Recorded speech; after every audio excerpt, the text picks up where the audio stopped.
Looks like the fog cleared up.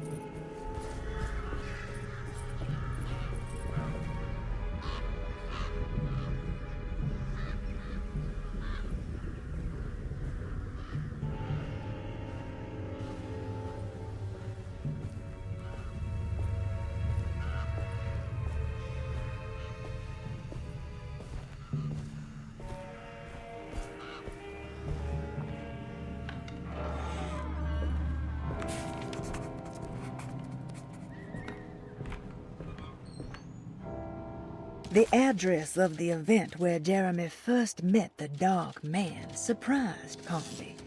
The infamous Gallatin Street didn't exist any longer, and he wondered if he would be able to find the right building. Was it still standing? Did it matter? Maybe this world was not just another place, but another time as well.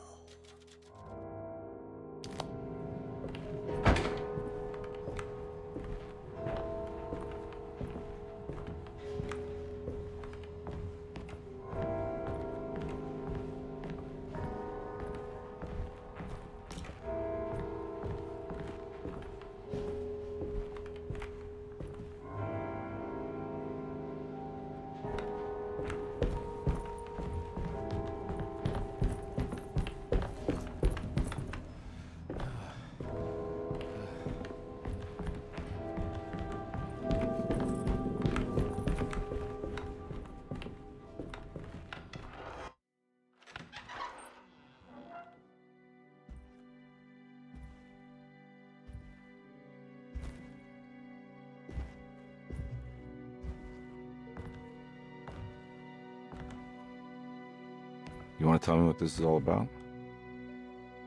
Welcome, Detective, to the greatest show this side of the Mississippi. Nyarlathotep, the Black Pharaoh, the ancient magician who lived 1,000 lives and wore 1,000 masks. I can see why you settled on calling him the Dark Man. Saves your breath. So, you got scared by a stage magician, and now he's living inside your head. You can mock me, Detective, but you would be the crazy one to think his presence can be ignored. Look where we are!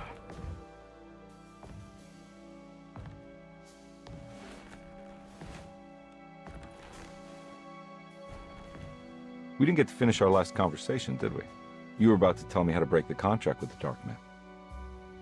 No, we can't. If we turn her loose on the world, so many innocent would die. But there is a way to break out of the deal. There is. He offered me a way out. Steps to take. What are they? You'll never find them. They're forever entombed in his sunken desert temple. Jeremy, I'm not your enemy. Tell me where to go. How do I find the temple? No, we can't. I have to make this sacrifice.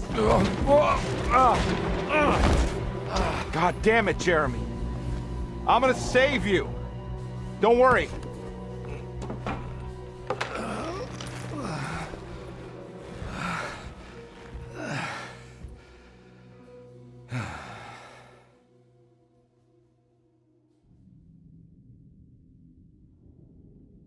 How do you save someone who doesn't want to be saved? Well, he's gonna get saved no matter what. I just need to find the temple somehow.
Oh.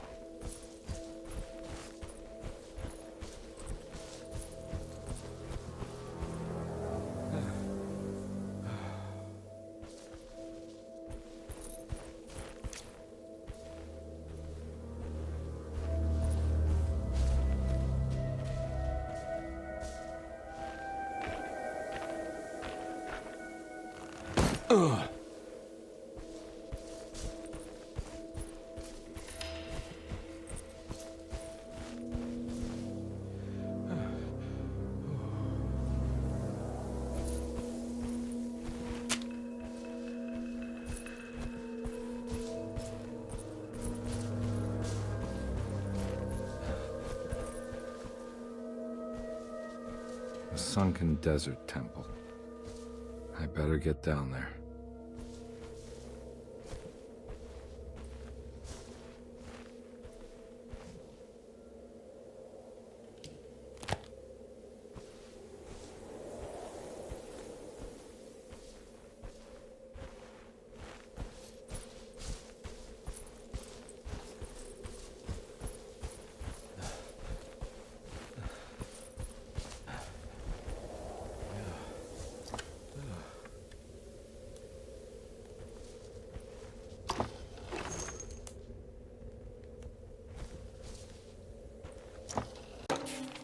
The Temple of Nephron-Ka lies under our camp. Despite all efforts, that unholy site did not collapse, but sink beneath the sand. The pharaoh is long dead, his name meticulously stricken from all ancient writing. But that stage meant for blood and terror remains. The temple is said to be lightless, built to harbor all the haunters of the dark found in the very depths of our universe. Calling on the gods meant creating a bridge between our world and theirs. The terrible Aldebaran of Taurus, the Black Sun, was seen as the most important star in the night sky, because, according to the Kitab al-Azif, it was said to be the home of that crawling chaos known as Nyarlathotep. Through ancient mechanisms, it was said that the priests could open shafts channeling the light emitted by that strange stone called the Shining Trapezohedron. Several streams pooled together above the statue of that dark man would then be sent through space towards the Black Sun, a message to the gods. The gifts bestowed on the sender are completely undocumented, but often assumed to involve dark blood pacts, where souls are traded for malicious miracles.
Here we go.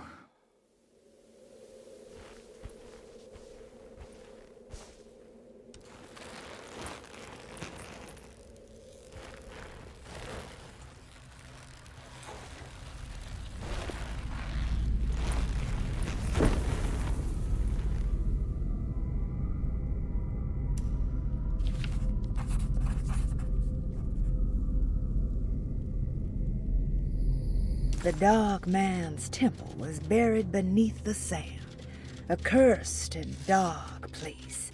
Every step felt ill-considered. Carnby needed to find the contract that Jeremy signed with the Dark Man and get the hell out of here before he went completely mad. Carnby found himself in a vast and dark desert. He had certainly had his share of strange happenings this evening, but the thought of walking through the land of Tutankhamun was definitely challenging his last bastion of disbelief.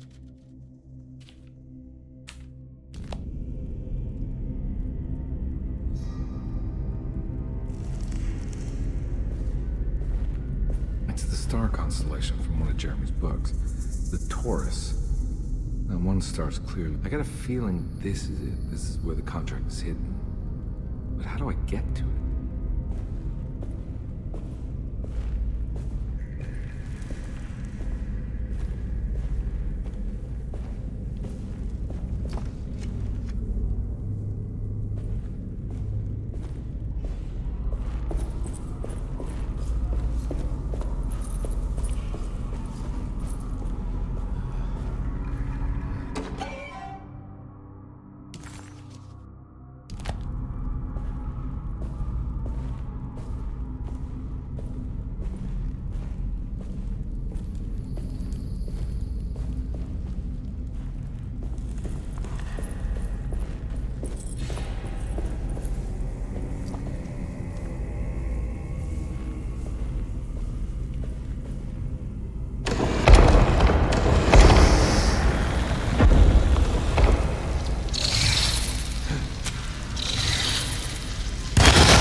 This one looks operational. Good work.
ready to collapse.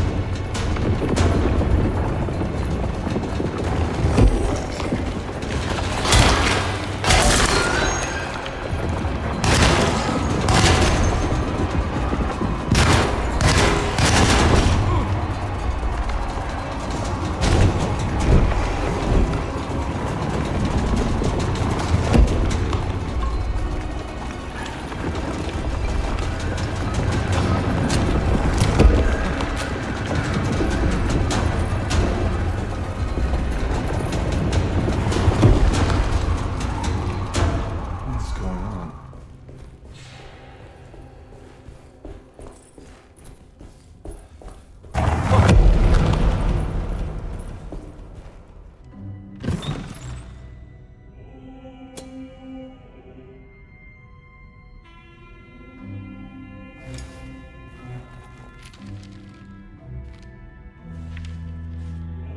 Acknowledge psychological trauma, breakthrough barriers of self-deceit, temper manic behavior. These are the Dark Man's terms. The contract. Huh?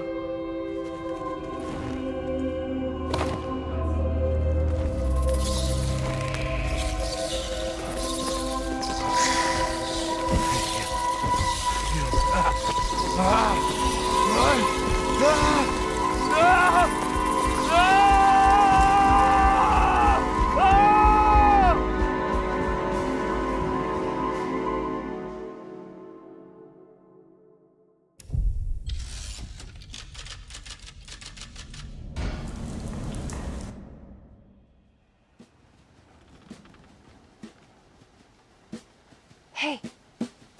Hey, detective?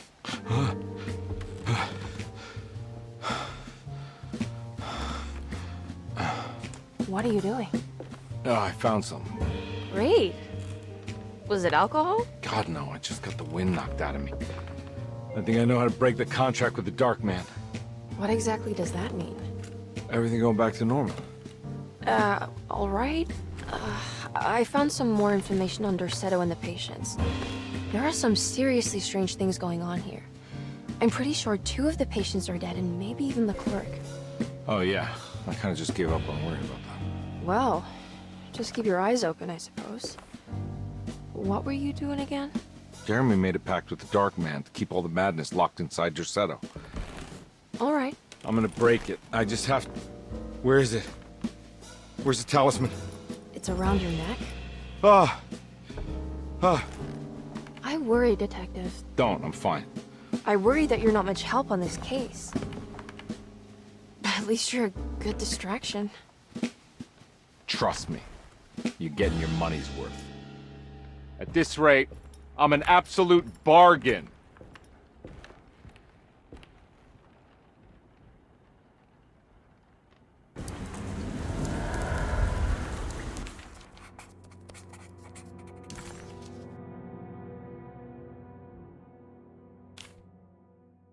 He must first acknowledge psychological trauma in order to proceed. The lying must stop, so we can break through the barriers of self-deceit. Finally, temper manic behavior.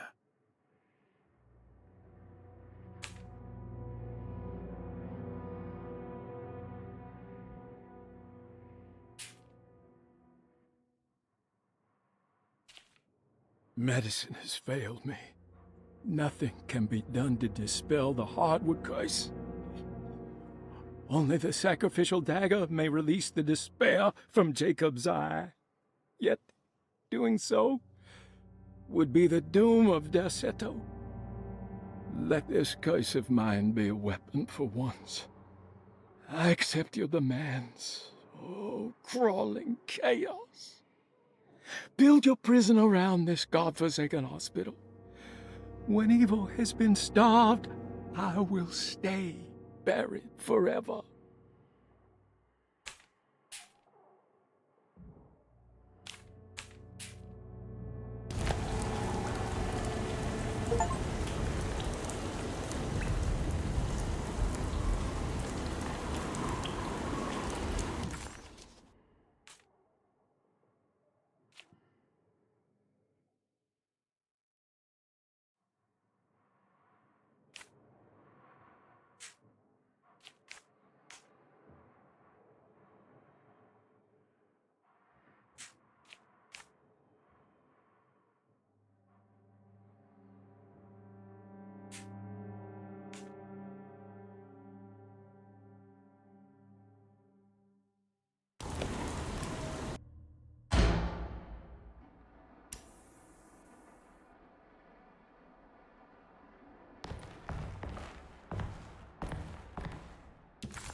got to be around here somewhere.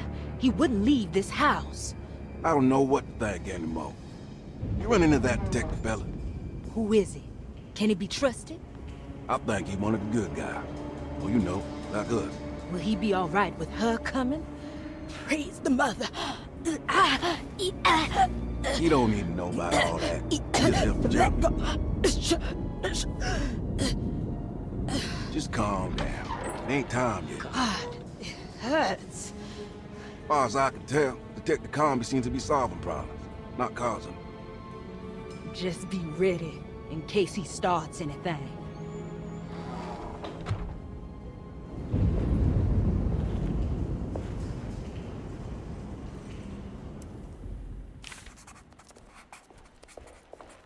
The two orderlies still hadn't found Jeremy. Carnby figured this was good news. Emily had reminded him about some strange deaths at Deseto, and Carnby wasn't sure who he could trust.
Christ, what the hell was that?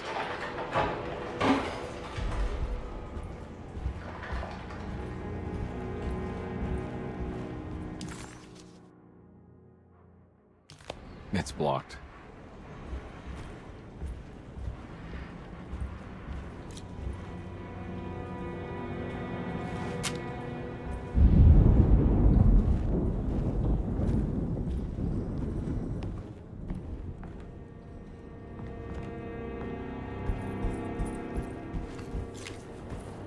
It's blocked.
I don't want to run into the orderlies right now.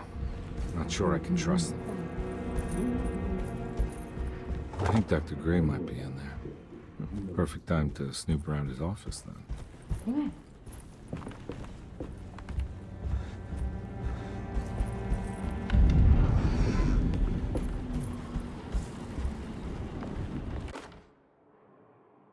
Lunacy and the Astarte Artist Colony, a monograph by Yael Klein.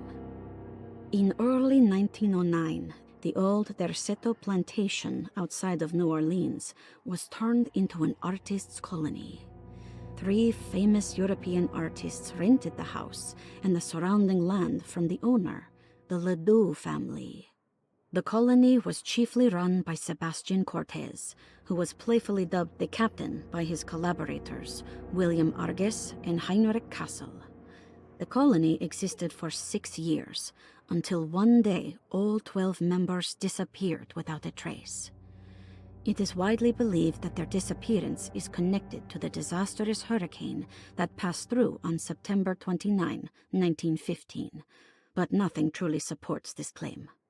What is known is their frequent participation in New Orleans nightlife, their love for hosting parties, and their elaborate contributions to the Mardi Gras parades as the Pirates of Pontchartrain. Accounts of their lifestyle can be found in almost every gossip column. It can effectively be summed up as carefree and bohemian. In late June 1909, the name Astarte first appeared in the newspapers. Cortez said the name came to him as he was painting. There is never any claim to knowing about the ancient Phoenician fertility goddess with the same name before this time. His fellow colonist Heinrich Kassel did know, because he later produced sculptures that show clear references to ancient idols of the goddess. It's impossible to know for sure how this name suddenly made an appearance, but it is interesting because of Derceto's history. Even the name Derceto is the Greek name of a Syrian fertility goddess. In the case of naming the plantation, Derceto was certainly not an accident. We know that Elijah Pickford intended to build a temple for his cult, for he had distributed pamphlets 2 years prior to the purchase of the land, advertising his intentions. His followers were estimated to be almost 100 men and women, mostly sailors, Maroons, and Cajuns, when the plantation was built. To outsiders, Derceto registered as an ordinary slave plantation, which enabled Pickford and his flock to remain hidden for decades. The official story is that the cult lasted until 1862, when the Union Army came and burned down the plantation and scattered all who lived there. Following the Civil War, new people started to congregate in the ruins of Derceto to invent a new fertility goddess, the Shub-Niggurath. As much as Derceto is a particular name to have heard of, it's not entirely uncommon among the learned. Astarte is equally known and could have been subconsciously chosen by well-read artists. Shub-Niggurath is, on the other hand, very uncommon. Almost impossible that anyone in Louisiana would have heard that name. The name is referenced only in rare books like Unaussprechlichen Kulten and the Necronomicon, and is believed to be a bastardization of Arabic words meaning pertaining to the dark young. The few paragraphs printed on the goddess are so upsetting that no one in their right mind would want to build a religion resting on such qualities. The Shub-Niggurath cult was hard to get rid of, but it is believed that despite the police jailing and killing several cultists over the years, the main culprit in the cult's demise is the cult itself, which seems to line up with every instance of cult activity on Derceto's grounds. When Captain J.W. Norton of the Union Army arrived, he described the people at Derceto as malnourished and maniacal. As much as the army tried to save them, they fought back with fervor, as if nothing was going to stop them from slowly destroying themselves. While the disappearance of the Astarte Artist colony remains a mystery, the recurring motif seems to suggest that their fate involved lunacy and a hunger for self-sacrifice to that fertility goddess with 1,000 names.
I need the key.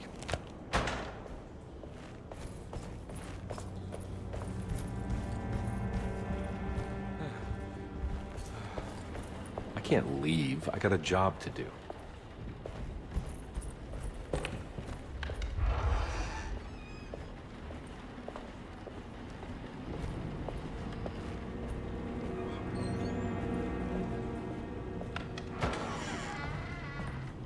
There must be a spare key to Dr. Gray's office in here somewhere.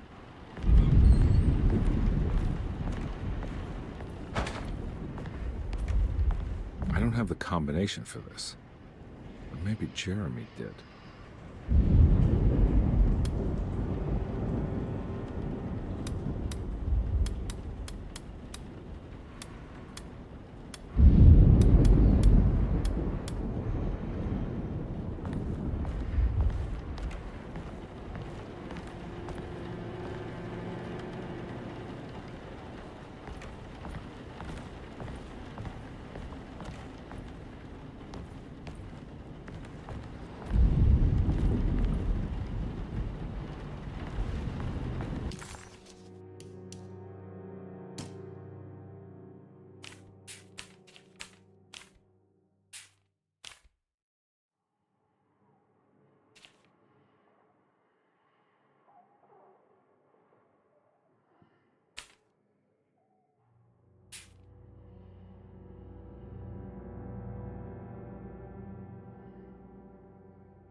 What a terrible thing to recognize that your betterment was an illusion.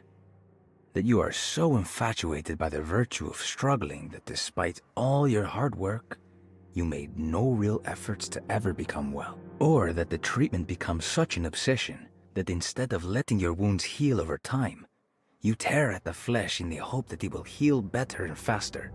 If only it would bleed in the way you wanted. Do we ever become well? What do you think, Dr. Gray?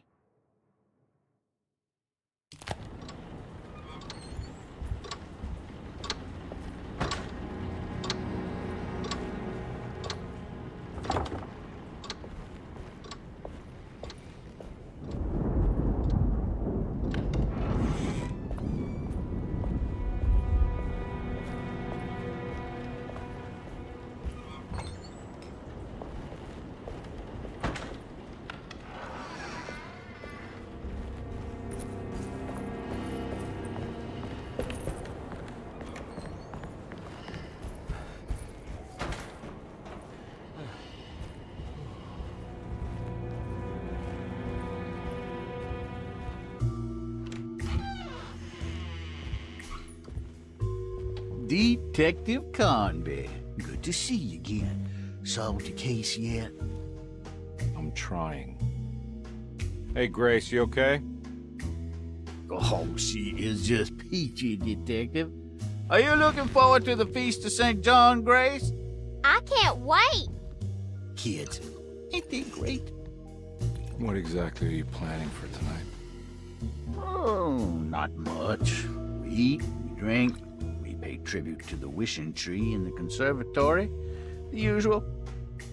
Then why all the excitement? There is just something about tonight. Something's different. I think we all feel it. Besides, we got ourselves some new words for the prayer thanks to your buddy Jeremy.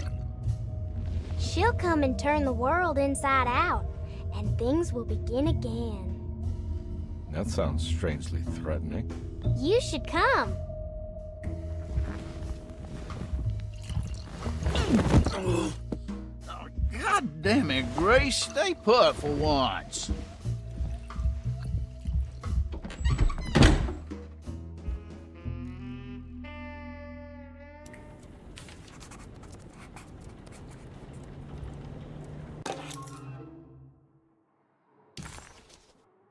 I better hold on to these. Wouldn't want them to get lost.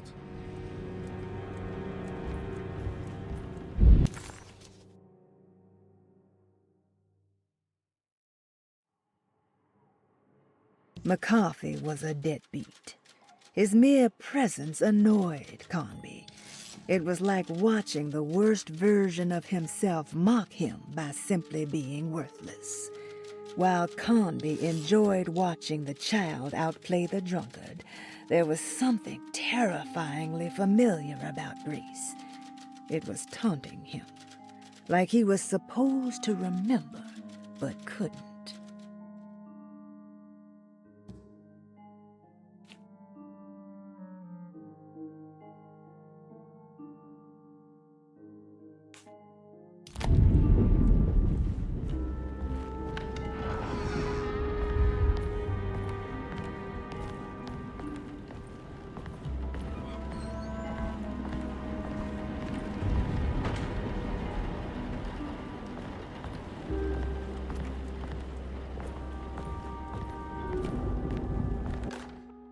Jeremy knew that the only one who could help him now was the guest in room number 3.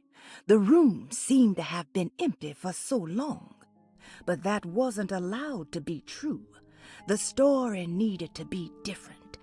To include something from the outside, he would bring the guest back to room 3 and show them what was in that safe. 913. But those were not the right numbers. That was the combination for the safe in the clerk's office.